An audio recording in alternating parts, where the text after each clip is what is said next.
السلام علیکم، آپ دیکھ رہے ہیں K M B T V international.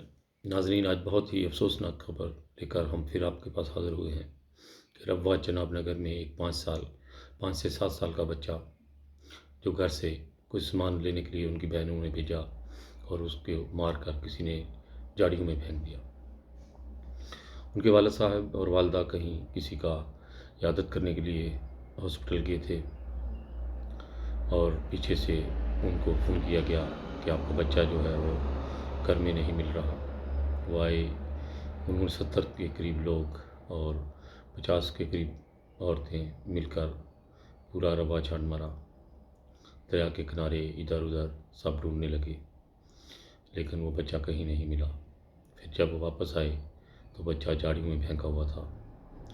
بعض لوگ کہتے ہیں کہ اس کا آپریشن کر کے اس کے اندر سے چیزیں بھی نکالی گئی ہیں۔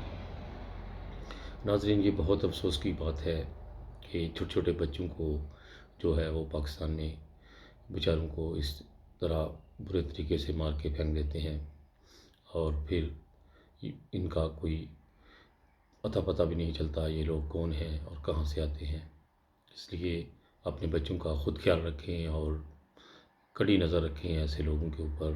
جب بھی باہر جائیں یا ادھر ادھر دیکھیں کوئی ایسا تو فوری طور پر اپنے محلے میں لوگوں کو خبردار کریں کہ اپنے بچوں کا خیال رکھیں۔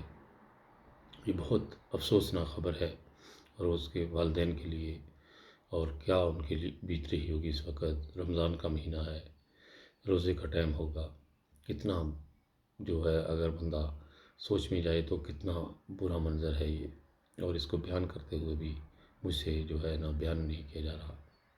ناظرین، پاکستان کے حالات بہت زیادہ خراب ہو چکے ہیں۔ اسی طرح ایک کرسچن کی دکان جو 200 دکانیں تھیں جن میں سے ایک دکان کو جو ہے وہ آگ لگا کے جلا دیا گیا ہے پاکستان میں، اور بہت ہی زیادہ نقصان کر دیا ان کا قصور یہ تھا کہ وہ کرسچن تھے، اور 200 دکانوں میں سے صرف ایک دکان کو آگ لگانا، اور پتہ نہیں 70 سے 80 لاکھ پاکستانی جو ہے اس کی لاگت ہوگی۔ اسی کے ساتھ خالد بٹی کو اجازت دیجیے گا اور اپنا بہت خیال رکھیے گا۔ انسانیت زندہ باد۔ اوکے جی، خدا حافظ۔